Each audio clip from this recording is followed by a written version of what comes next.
Now, I just wanted to change the subject slightly. We've talked a little bit of how things are, and I've had a little bit of interest in the way the betting industry is going to go because we've kind of referred to it.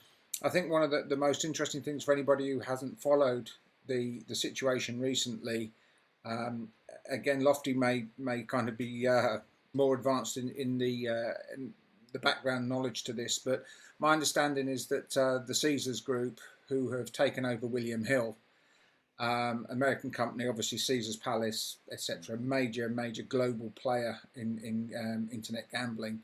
They basically selling off the non-American assets. They only really bought William Hill for its American business. All the Hill shops are now on the market or going on the market. There are various venture capitalists and other people interested in acquiring them. It's rumoured, I don't know if there's any truth to it, Lofty, that might Star Sports be in for any of them? I'm pretty sure we picked a few shops up actually. I know Ben's keen on getting. We had shops before, and I know he was quite keen on getting back to the betting shop business. And it's not my part of the firm, but I'm pretty sure we got I think about a dozen or so now. Yeah, so he is picking a few up as we go. I mean, but again, Hills are a big miss in the high street, aren't they? Regardless of what you say about firms, there's still betting shops there where you can get the money on, and occasionally you get the money on, and then say another loss to the high street, definitely. They're of interest, I think, probably for the greyhound people who are following this media rights thing, because obviously there's been this huge wedge of power with the Entain Group with the merger of Ladbrokes and Corals. What was it, 2 or 3 years ago? And Hills then sort of dropped out the scene, who were originally, I think, the single biggest operators, if I remember correctly, in terms of shops. Entain then became bigger still, but then were forced to sell some. So presumably they wouldn't be able to buy any of the William Hill shops.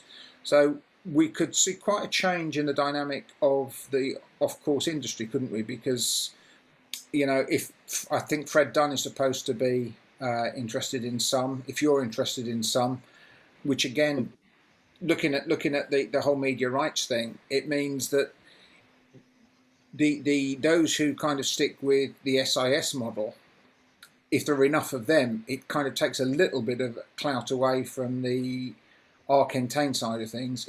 If more the independents and the other bookmakers then stick with SIS. So have I got that right, or would you see it? Yeah, I think everyone said about when they had the two sort of, I wouldn't say warring factions, when you had the Ark and the SIS, the bags and SIS went their own separate ways, and you couldn't see it lasting, could you? Really, eventually, and it's come to a head now where just seems strange. It's not something I've followed too in depth, but I see they've announced something now for like 2 or 3 years time, haven't they? With all these tracks are going to join.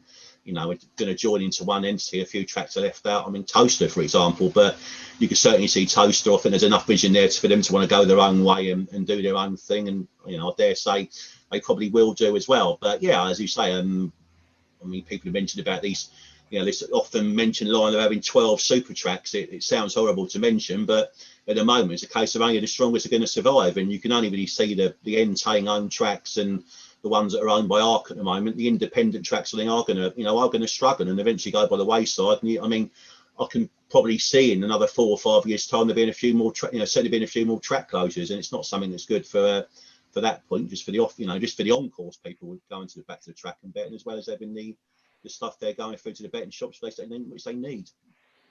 Yeah, I mean, the thing that strikes me is that if you've got, but as long as SIS kind of don't disappear, because I can't see Arc disappearing anytime soon. They're just too strong and too well resourced.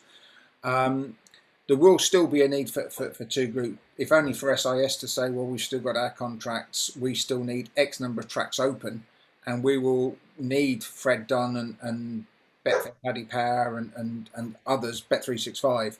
We'll need them to stay with us to make sure that we are a kind of a separate entity. It kind of leads me then to, I saw there was an article, quite a good article in the Racing Post a couple of weeks ago about the future of betting shops. And I don't know, from reading it, and there were some quotes there from Fred Dunn about what he thought the direction that the industry could go. And it seemed to me we kind of bypassed the Australian model a little bit, in that Australia's TAB model was based on betting in pubs and the betting into a totalisator, a state-run totalisator, as it was originally. I don't think it is anymore. Well, of course, for geographical and all kinds of other reasons, that would make a lot of sense, I think, because given the size of Australia, you're not going to have great numbers of people in towns betting shops. So if you had a pub that also acted as a betting shop, it worked very well. There was a suggestion from some of the bookies that were spoken to for the article. They were talking about these kind of sports bar kind of betting shops, which I don't know, given the way things have gone and government concerns about problem gambling, I'm not really sure that alcohol and betting are necessarily a great mix. Besides which, we then have, you can go into the pub now and use your mobile phone. So the mobile phone has kind of surpassed the Australian model, I guess. Would you, how do you see it going forward? Would you have a view on it? Will we have I many mean, shops in 10 years' time? you can say there's a lot of good points there. I mean, you can go back to the sort of the US sportsbook model. I've been to Vegas couple of times, and I'm sure you two boys have been there as well. You can go into any sort of casino there and sit and order a drink in a sportsbook, and the girl will bring you Jack and Coke round and drop for a couple of dollars, and you can sit there merrily all afternoon and bet on your racing at Santa Anita and whatever and stuff like that. I mean, to be fair, you mentioned again the alcohol and gambling. People go to casinos for a meal, a drink, and have a bet. So it's the difference there. They say about obviously now we're stopping the FOBTs in the shops and reducing the limits there. That's said, well, that will make shops take a bet. Probably hasn't really, but to that extent, I think a sports lounge is actually does sound a good idea. A sort of luxury environment to go sit and have a bet, enjoy yourself, nice comfortable surroundings. That's probably the ideal way forwards. Unfortunately, now that's more the image we've got of the sort of train spotting type spit and sawdust betting shops that you see, and you go in the sun and you wouldn't want to sort of go in there too long, would you? Be straight and have your bet and be straight out again. But I think maybe a few less shops now with a more sort of luxury edge to them would be the way forward. Betting again would be a different thing. I mean, the tote model, which you say works in Australia, also in France, it's all tote. Unfortunately, the UK's never been a tote betting country. I mean, Toaster have tried this, saying they're going to have these great tote pools with the 5%, retention, which sounds a great idea, but you just can't get people to bet on the tote in the UK, and it's always been the same way. The UK is just not a tote based, it's not a tote based psyche. The girls might go to Royal Ascot and have their couple of quids on there, but they don't really know what sort of value they're getting. The average person who goes to the dogs does understand the value that they are getting usually. I mean, the punters who will go there, they're not going to go, even if a tote taken out 5%, they're not going to go there thinking, for his argument's sake, not knowing what they're going to be, what the returns are going to be. I mean, Harry Finley tried this at Coventry, didn't he, with a sort of low margin tote? It didn't work. So, I'm sure, Harry's certainly a trier at the game. And, if he's tried everything once and he's tried that, it's failed. I'm not going to say it's going to work again. I just don't think totes will. I don't know. I'll kind of challenge that only just with a few ideas in that. For a start, we're dealing with a different audience. We're dealing, if we go to the under 30s as a group, I mean, let's face it, they bet decimals, they bet on their phones. They are a different audience. Could they be persuaded to bet on the tote? And I'm not saying that the tote is the answer, but one of the points I did want to raise with you, and probably get some feedback from Gary on it. Do we as an industry do enough to encourage people to have an interest in greyhounds and betting? Because I put it to you that probably, I don't know, that the days of the old boys sitting in the betting shops watching Hackney Dogs on a Saturday morning, they're all dead now, or they probably long past their prime. Should GBGB, or assuming that's its role because it's the only real candidate for the job, should it be speaking to the bookmakers? Should it be creating products or helping to create different systems to bet? I mean, for example, things like apps. Everybody's got a mobile phone. The kids today, they only commute through their mobile phone. Every ounce of communication, everything they do is their mobile phone. As an industry, Gary, do you think that's a route we should be going down? I mean, there's no problem attracting young people to tracks. You've only got to go to Romford on a Friday or Saturday night, or when we used to go to Toaster on a Saturday evening. The place is rammed out, and it's quite a young clientele. So you can certainly get them to the tracks in the first place, getting them to have the interest on the betting side of it or what they do. It's a social night out with a few drinks for them, with a few mates, and probably go on to the club after or drift away with about 3 or 4 races to go. You've certainly got them there as that captive audience, but getting them to bet, you say they're all got their apps. They all know how to bet on their mobile phones. You know, many a time will sit on a train somewhere and there's a lad there on his 365 account having a few quid here and there. They've all got it. It's just getting them to, how is it to get them to do it? I don't know what. I mean, I'm sure there's some marketing men who are far cleverer people than what I am to try and get them to sort of turn and, and have a bet and get involved in it again. But I mean, the audience is there, certainly. It's just tapping into them. Yeah, I mean, I'd agree a bit with what Lofty says, but the thing is that the young people, if you walk up to anyone and go, do you fancy a bet? As Floyd said, they just get their phone out, which you were talking about betting shops earlier on and start buying some betting shops. I mean, I don't see any future for betting shops. And I think particularly Fred Dunn's kind of comments recently where he said that alcohol should be sold in betting shops. Like the whole industry is totally hypocritical. I mean, how can you come out with that and say we advocate responsible gambling? And he wants alcohol in betting shops. How about pubs being allowed to take bets? He wouldn't react too well to that. And this is what's going on. And like, it is the hypocrisy that really, really peeves me, whereby, the way that they can only survive if they take bets and get irresponsible gamblers to lose most of their money. And yet they're supposedly putting all these things in place to stop problem gamblers.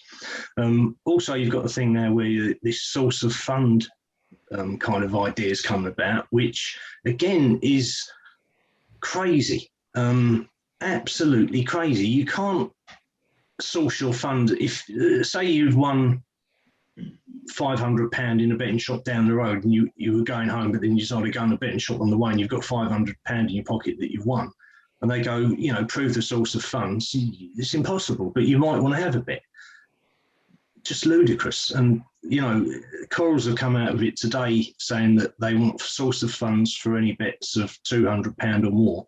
Well, the first thing is you'd be lucky to get £10 on anyway in any betting shop at the moment. That's the first thing. So again, it's just paying lip service. And just one more thing that I read as well was that somebody who's in charge of the kind of this part of the business at Unibet has come out and said that they've identified that they've got 3.8% problem gamblers.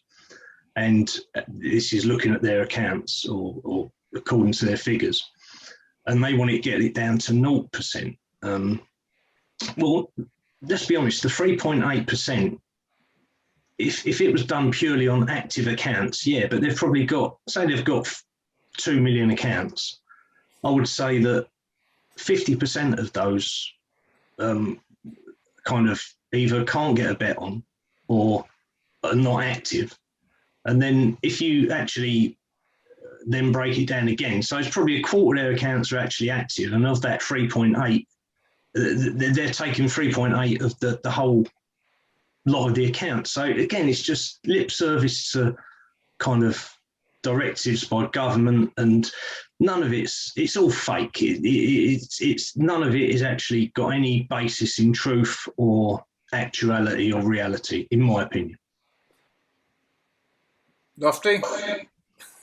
I would probably agree. No, listen, I would agree with an awful lot of that. With all this, with this source of funds thing, it's just ridiculous. I mean, like, if I go and spend like 180 quid on the week's shop, have I got a proof source of funds from that? Like the fact that I've ordered more than I ordered last week, mate, from my online shop. If I want to buy, my wife loves handbags. She wants to buy a handbag. If she got to send her, hang on a minute, why are you spending £700 on this handbag? Has she got to send source of funds to Eve Saint Laurent or whatever handbag she's buying this month? I mean, it's ridiculous. Yeah, I completely and utterly agree with that. I think, there's so many rules and regulations now. The Gambling Commission, You know, they aren't the best. Let's be honest. They're great at collecting their fees, great at telling you to do this, great at telling you to do that. Good at playing lip service to the government, being the good little boys and bowing down very nicely. But yeah, when it comes to putting all these things into place, I mean, it is just, yeah, it's ludicrous. You know, we're going to start asking people on calls now. We meant to have done this before with the actual when the Gambling Commission first come. We had to have these sort of like checks saying like, you know, oh sorry sir, are you spending too much there? We used to get a commission agent pumped with us, you know, and we used to take the piss out of him, saying basically like, can you afford this better, sir? You know, it's just, yeah, it is ludicrous, and it's just unfortunately it's that, you know, it's that situation we've now got into in the, you know, in this sort of this day and age really is, it's full of it, isn't it? It's full of red tape and stuff like that, and people just paying lip service, and yeah, quangos and groups of this and groups of that, and I mean it's just going to be it'll run and run, unfortunately, but I can't see it being implemented eventually. I mean, unless they just want to completely kill the industry off altogether, which it could well do. Yeah, I was going to say, if you follow this through, it basically leads to the death of betting. So exactly.